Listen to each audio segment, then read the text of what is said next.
O nwere ajụjụ mmadụ na-ajụ m n'inbox. Nchọ ka m wee vidio anụ a were nebe anya na ya bụ ajụjụ. Ọkwa na ọchịchị onye kwuo uche. Otu ọ dị m n'uche ka m si ekwu, Ezinwa Anaedo ka ị na-afụ. N'uche Ezinwa Anaedo, mmadụ jụrụ ajụjụ sị, kelee otu ya ga-esi wee mma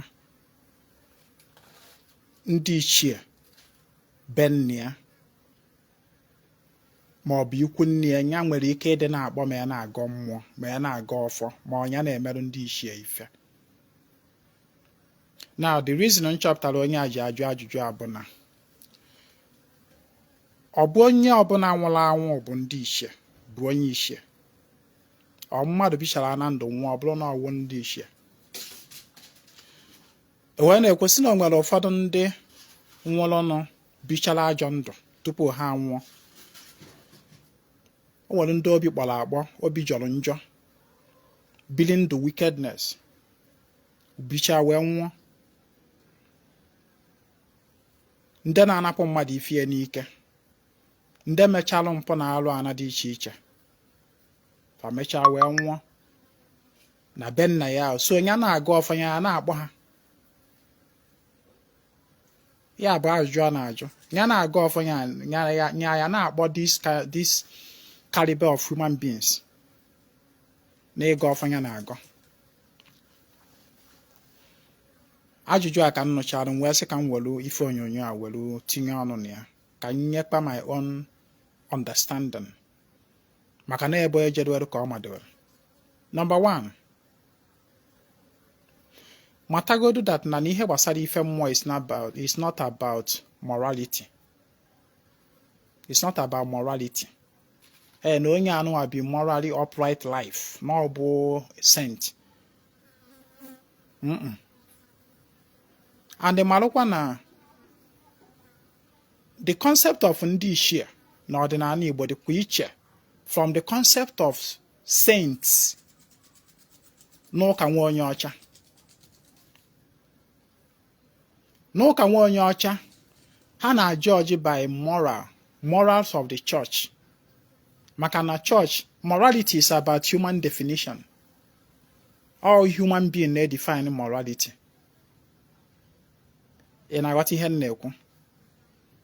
Bata na morality is religion inclination. The morality or religion or culture. Ị bịa na culture na-ada ị bịa na culture ọ bụ na ha mere na ọ bụ ife alụ mmadụ idina nwunye mmadụ. Then if you are a part of that culture, idina nwunye mmadụ ị mere ife alụ. Mana o nwere na other culture n'ụwa idina nwunye mmadụ na-abụla alụ. A particular culture nwere ike mee that na mmadụ idina cousin ya n'ọwa alụ. Based on their culture, their religion, the people's agreement, na ihe anụwa ka anyị ga na-asụ. Ma na-enwekwalụ culture, people in this ụwa anyị nọ near na-anụ their cousin. Ị na nwanne gị nwaanyị ọma mma too much si mba na ngụ ya anụ onye nke anụ a n'ihe ekpe. Ị nụọ ya. O nwere ka o nwee ndị of their culture n'ụwa. So morality is religion, is people's tradition and culture. Morality is not spirituality. It's entirely different. So ọ bụrụ na ị na-judge mmadụ bili ndụ wee nwụọ by the moral standard, well, o nwekwara ihe m na-achọpụta n'ihe gbasara ife mmụọ ahụ. Ifuru ife mmụọ, it's not about here na mụ na m akwụ aka ọtọ ma ọ bụ na mụ adịka morally right, upright. Ife mmụọ chọrọ bụ balance. That is number 1. Having said that, that is number 1. Just gbanye na mbọ. Spirituality is not about religious morality. Take note of that. Then another thing bụ na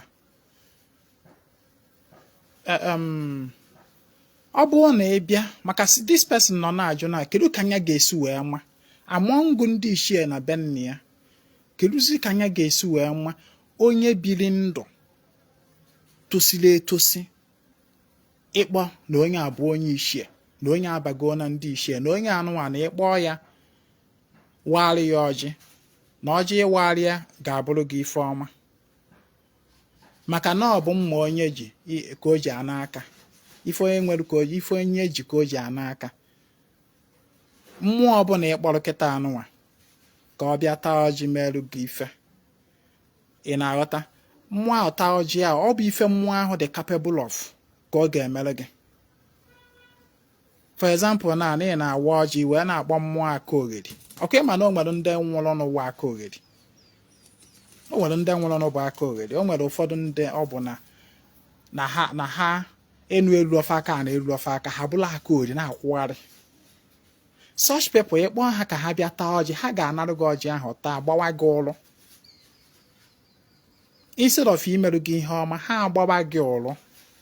So this my guy wee na-ajụ na ka ezi ka anya ga-esi wee ma ndị Ichie ahụ nya ndị ahụ nwụrụ ọnụ na agbụrụ be nne ya maọbụ na agbụrụ ikwu nne ya nya bụ nya kpọọ owewu na ha bụ sent n'ezie na ha nọ n'obi ndị Ichie na mmụọ nya bụ nya kpọọ fa warụ ha ọjị ya ofe ife ọma emerie instead of ịgba ya ụchụ ka ị ga-esi wee ma.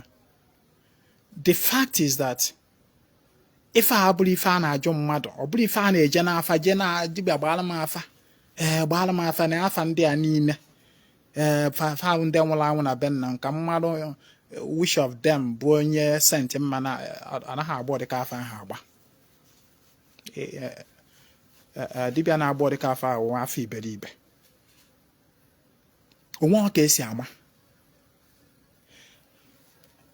eziokwu na-enwekwara ike na-asị na onye anụnwa nke nwanụ a maara ya asị n'ọnwụ nnọọ ezigbo mmadụ na onye anụnwa na onwe ha atụtụ nke nwa ibe mmanụ nke ndị mmadụ na-ekwu ụbọ nke fafụrụ anya ha ma ndụ onye ahụ na-ebi behind the closed doors. Ọ bụrụ na esi ka eji ọjịwa by morality ife onye ahụ na-egosi a na-afụ n'anya ọ na-egosi ụwa ọ na-afụ ịmazi nke onye ahụ na-eme behind the camera ọ gbanyụọ fonu gbanyụọ kamera na ọ n'imelu mmechi ụzọ ịma nke ọ na-eme. That is why ịbịa judge basị na onye anụnwa na sent ma na onye anụnwa na ọwa ajọ mmadụ it is not for you human maka ijudge bụ ịdaada okwu ime mistake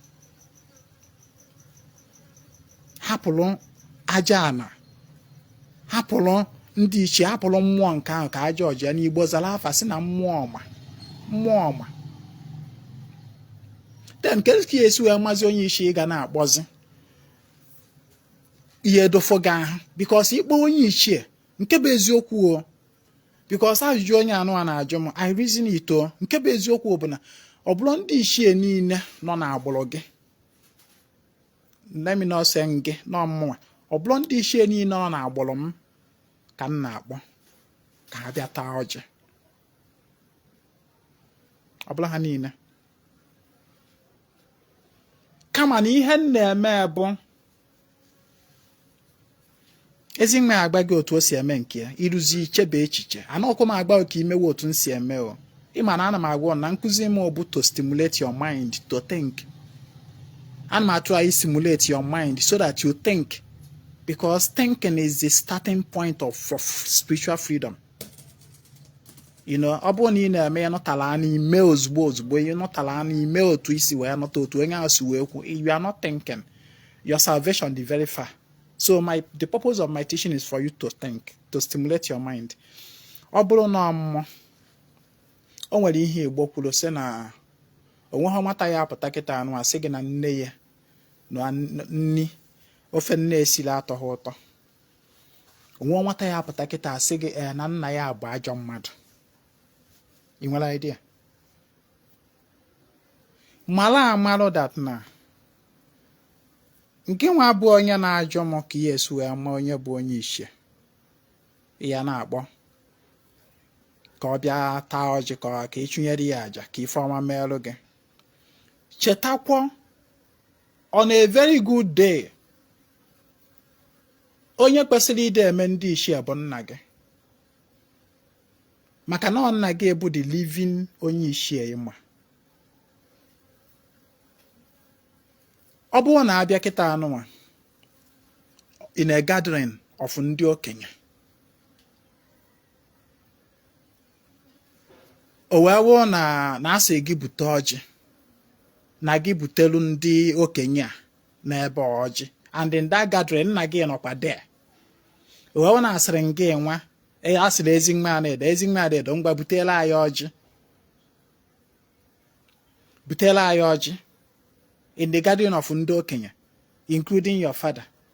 Ọ bụrụ na mbute ọjị ahụ ka mbunye ha nwa bụ ndị okenye bụ ndị Ichie, kedu onye Iche mma hafe data ọjị ahụ n'aka ya kpọmkwem?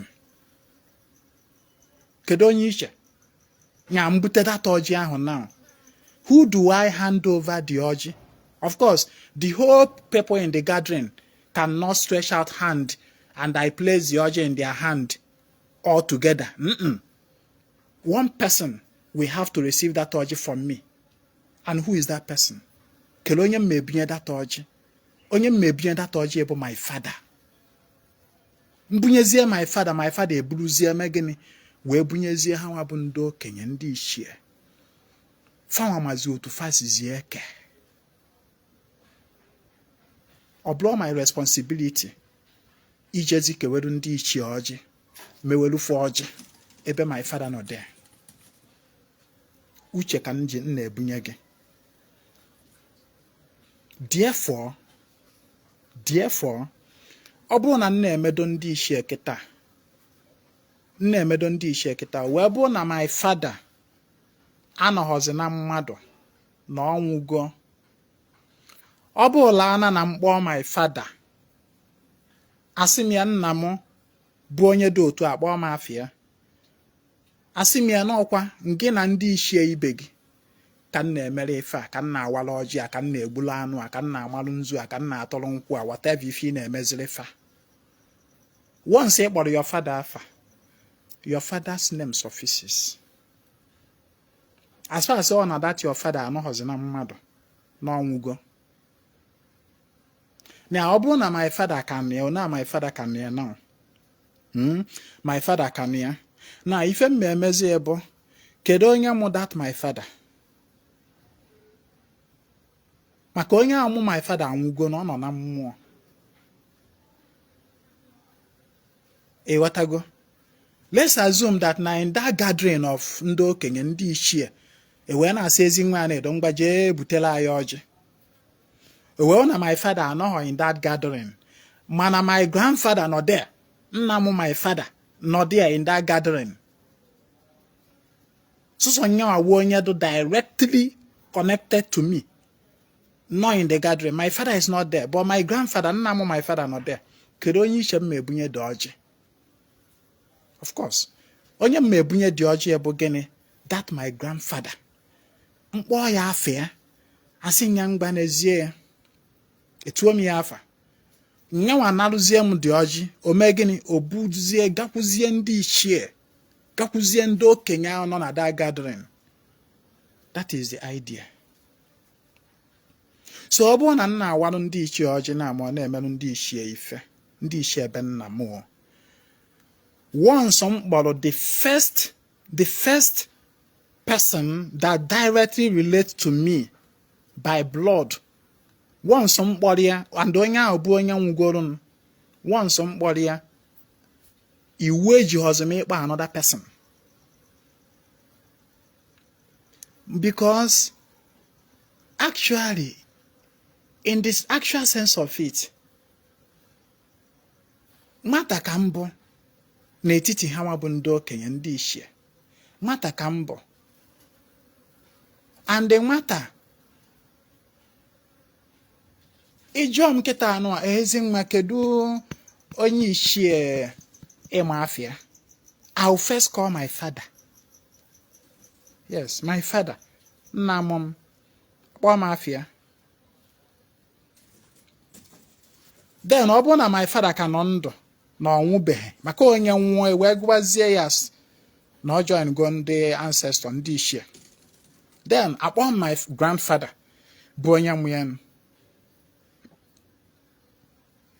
Ịghọtago? Going by this logic, ị ga-achọpụta na ị need ihe ije na-akpọ litany of ndị Ichie. Maka na gịnị mere?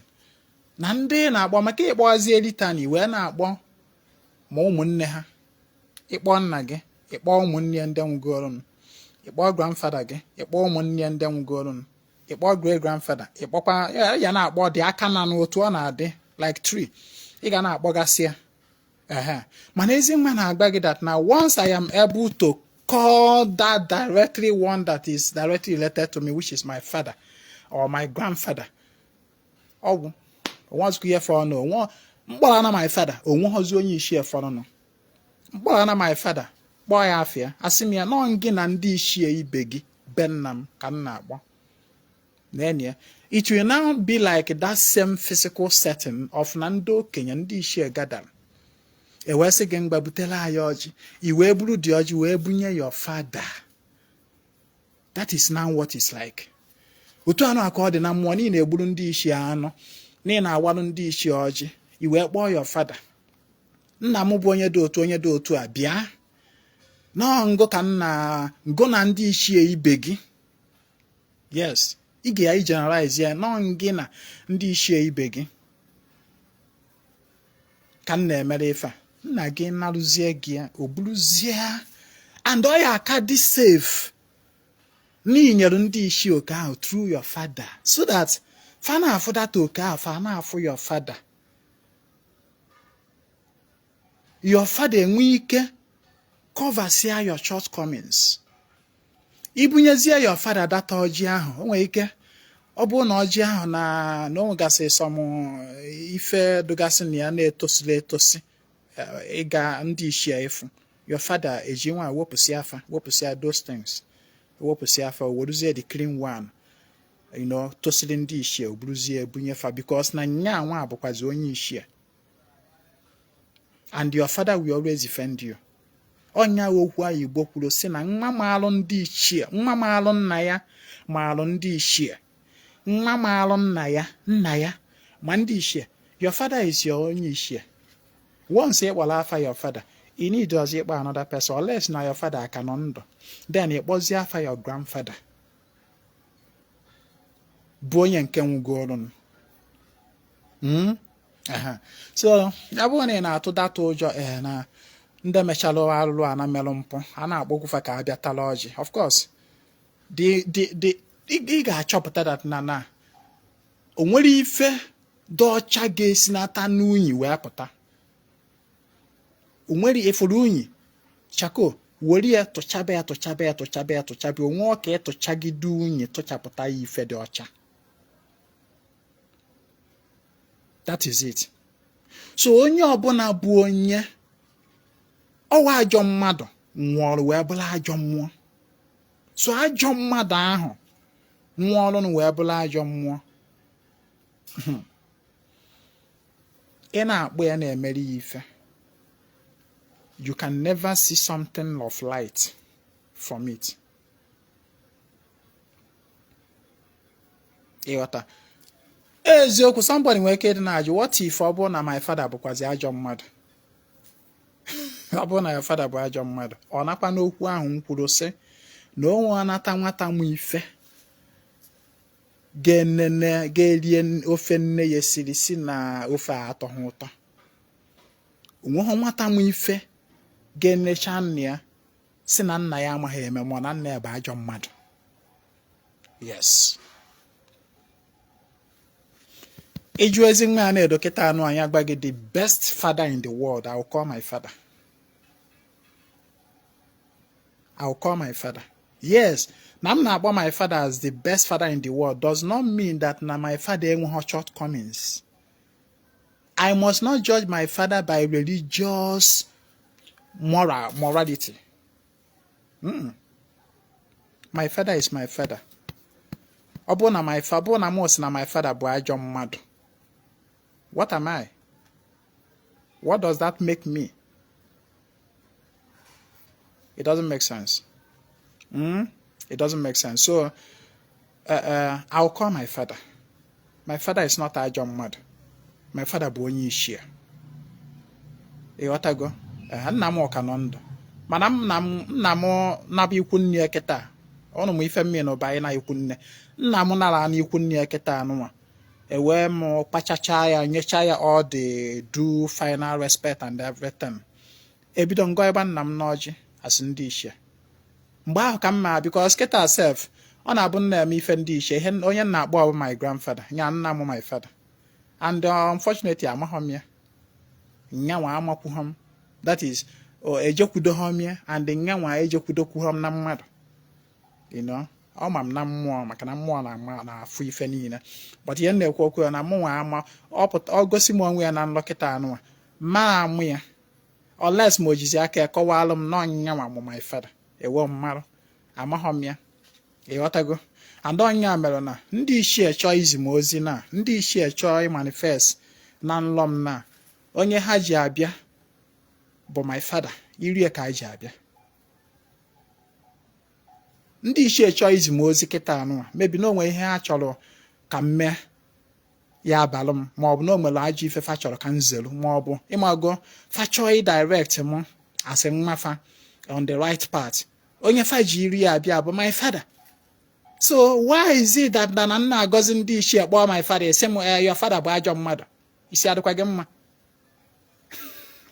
ndị Ichie na-ejiziri that same my father were abịa ezi m ozi dị mma na-emerụ m ife ọma ọ na fa amara ife so I'll call my father. My father bụ onye Ichie ịghọtago mana binda na my father ka nọ ndụ onye njizi wee mee nọmba 1 onye Ichie kịta my grandfather nna m my father nya onye nji wee mee nọmba 1 mana nna m bicha kịta anụ na ikwu nne ya ife adụziara m izi nchọzi imerụ ndị Ichie ife etuwe m nna m afa na-akpọzi ya afa na-agwa ya na ife niile na nji wee mara ya kemgbe nne mụrụ m o ji wee mụ m wee ruo tata anụnwa ana m etu ya afa maka na ama m ya ọfụma ama m ya mụ na ya erikọna mụ na ya anọkọna mụ na ya ekwukọna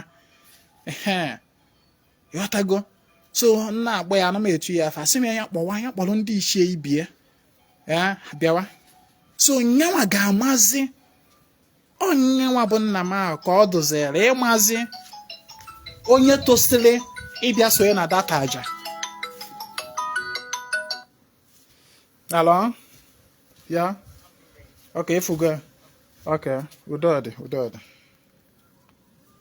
So once m kpọrọ my father bụzi onye ga-amazi okay ndị oge eburuzi data oke m na-enye wee bugalụ ka o wee mịtara m ezi mkpụrụ my father bụzi onye ma okay ngịnwa qualify ho na ndị Ichie ngịnwa qualify nke a qualify nke a qualify ho nke my father bụ onye mazi na ọ bụla mmụọ ịghọtago so that is the reason meji wee mbulu ana dị oke nye m ya my father n'aka pam my father take nna m na ọgọ na ndị Ichie ibe gị gị na ndị Ichie ibe gị onu ya onu dị ya aja ife ọma emere m ọwụnụ ka m na-enye ifugo another point kwa another point wee bụrụkwa just like ihe m kwuru na ọ bụrụ na ị na-agọ mmụọ ịgọ mmụọ na-ekwu bụ ịkpọkụ mmụọ ọ bụrụ na ị na-agọ mmụọ ka baalụ ka ị na-adị intentional and specific. Mindful, intentional, being specific. Being specific in the sense that ị ga-ama ihe ị chọrọ. The number 1 thing ị kwesịrị ịma ma ị na-eme ife mmụọ bụ marụgodo ife ị chọrọ. Some people che na ịgọ mmụọ bụ jos ịpụta iwere ọjị n'aka na-akọ eri. Kedu ihe ị chọrọ? What is your need? Yeah, so now one of the things that Ezinwa is trying to inculcate into people, because a lot of people onwe ha na ha na-eme ọdịnala na ha na-ejebe dibịa amara ife fa chọrọ. Ihe afọ mmadụ kịta anụ ọbịa be Ezinwa ọbịa be dibịa achọrọ m ịgba afa. Ezinwa ajụzie kedu ihe ị chọrọ ịgba n'afa?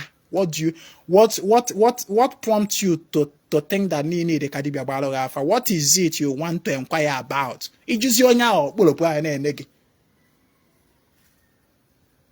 the first step na mmụọ inweta good result na mmụọ bụ gịnị? Mara ihe ị chọrọ. Know what you want. Define your need. State it. One day abịa sị Ezinwa dibịa ngụ ya agbalụ m afa, gbanụ m ife nchọrọ, gba m ngụ ya agbalụ m afa, gba m ife na-eme na ndụ m, gba m ihe isi adụọ gị mma. Ka m gba gị a lot of people see ordinary as kedu ihe mma akpa ọwa African magic or Uzi world. Unrealistic existence. And when they use that same mentality and they keep working with it, and here, and yet they don't want to take correction. Somebody abịakwute dibịa, you don't even know what you want. Ịchọzi ka ọ bụrụ dibịa agbara afa gba gị mgba ọwa agụụ na-agụ gị. Mana ọ gị nwa wee bịa be dibịa kwesịrị ịma ọwa agụụ na-agụ gị, ọ na-eme gị n'afọ ka ọ bụ n'isi ka ọ na-eme gị, ka ọ bụ n'ụkwụ ka ọ na-eme gị, ka ọ na-eme gị n'obi, ka ọ na-eme gị n'aka. Nke nwa bụ onye kwesịrị ịma.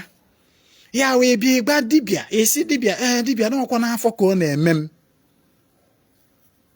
Dibịa wee chọwazie solution. Mana most people, what they want to bugono dibia na-eme anya na mkpụrụ anya, gba m ebe ọ na-eme m, gba m ma ọ bụ n'isi ka ọ na-eme m, ka ọ bụ n'afọ ka ọ na-eme m, ka ọ bụ n'aka ka ọ na-eme m, ka ọ bụ n'ụkwụ ka ọ na-eme m, whereby you don't even know where ọ na-eme gị. Ị mahụ ma ọwa afọ na-alụ gị. Ị mahụ ma ọ bụ o gosi that na you don't know what you want, and that is where you have to go and start from. Onya mere Ezinwa, we always ask you that question. What do you want to inquire about from afa? If you can't answer that question, then you go. Because I am not just a dibia, I am a teacher. I am here to teach you. I am not here to do magic for you. I am not here to romance your sentiment, to perform magic for you. I'm not here to come make magic. And I say, hey, hey, about me. I am not such a dibia. I'm here to teach you.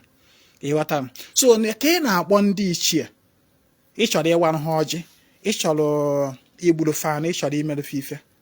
What is your intention? What do you need? It is that your intention well specified that will eventually attract the spirit that are in consonance with that your need. Any spirit that is not in consonance with that your intention will step aside naturally. We step aside. On abon can you an example ihe na-ekwu? Nna akpọ mmụọ kịta anụma like na nna aga ọfọ ụtụtụ ma ọ bụ anything. Na nna akpọ mmụọ niile na-emere m ife ọma. Ana m akpọfa. Asị mfa na mmụọ ndị nna akpọkwa abụ mmụọ ndị ya bụ fa na m ọjị ata. Fe mere m ihe dị otu a, mere m ihe dị otu a, mere m ihe dị otu a. I will specify to them what they will do for me. Oji ego onwe mba. Mmụọ jide ọjị. For you to be a talogy and jinaka, Nekwanki Gamelum, Nenki Gamelum, Nenki Gamelum, and I will tell them, Oya Malona, or my Oya Malona, all one alo afolo or within these things that I specified. In no so stay aside. Yes, I have to give the instruction now. Therefore, now boy can be a talogy. Maybe I na be a talogy. I'm not just dashing you this orgy for free. In a talogy, ki we mere me fe. When I buggy, Obugo Namo Balafage, and I get beer. Money mana. All in allo, Adro, I've her in line with ye, Hendy and Gosseriga melum, then step aside. Be specific. In me fe more be rugged. You know, we have about ruggedity. Ibola pa akwolo. Makana onwere ihe mmụọ na-emere gị for free. Onwe ọkwa n'ihe gị nwa ga-emelu mmụọ for free. So na mmụọ na-agbokwa na ama agbokwa oke bịa tala ọjị a n'aka m bido gbawa m ọrụ.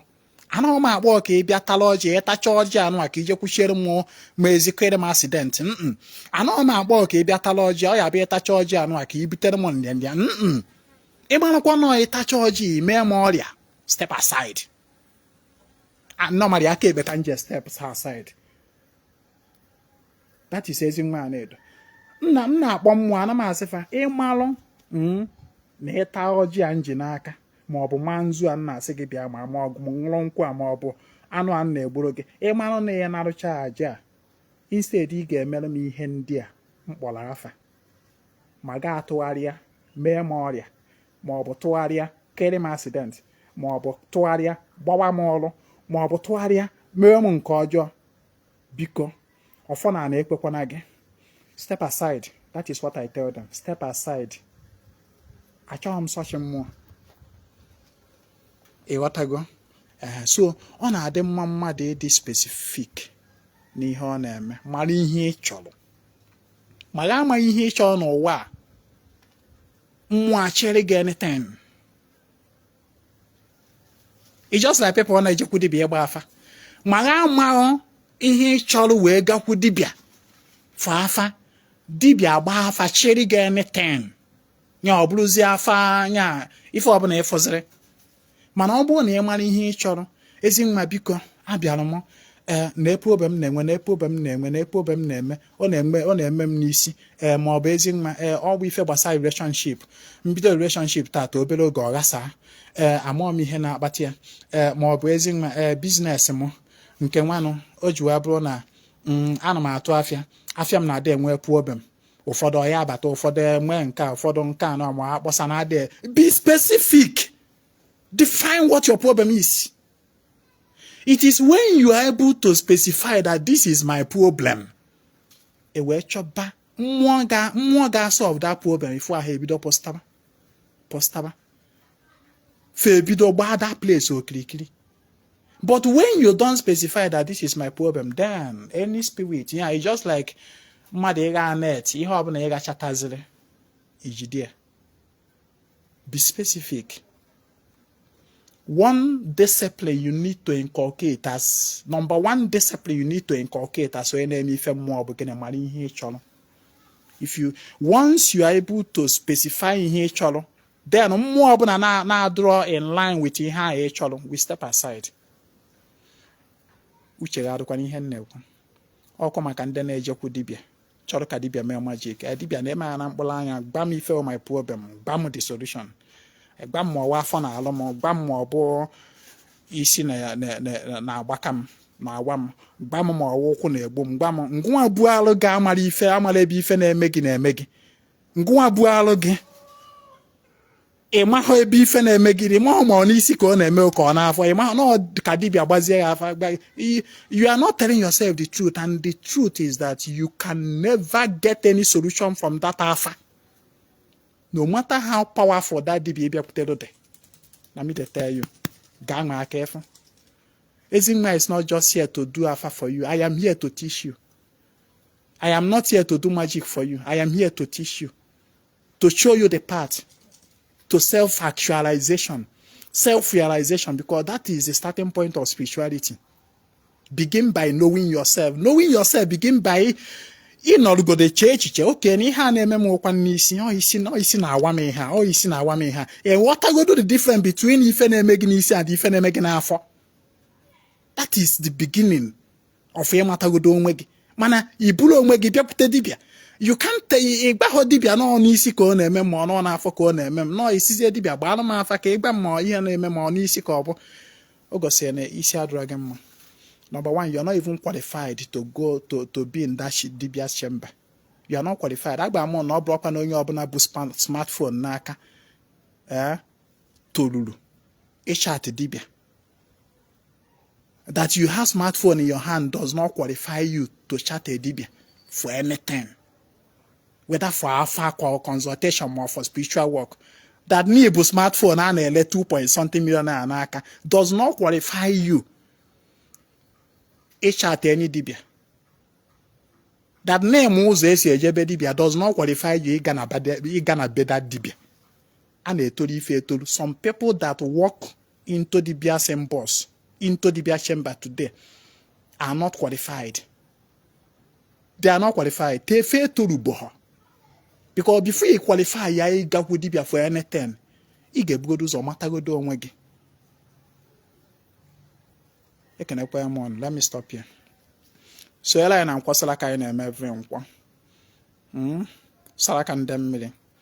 Chat me on WhatsApp 08032477868. My name is Ezinwa Anaedo. I come for the total restoration of ordinary no men and Igbo. Kamesiam.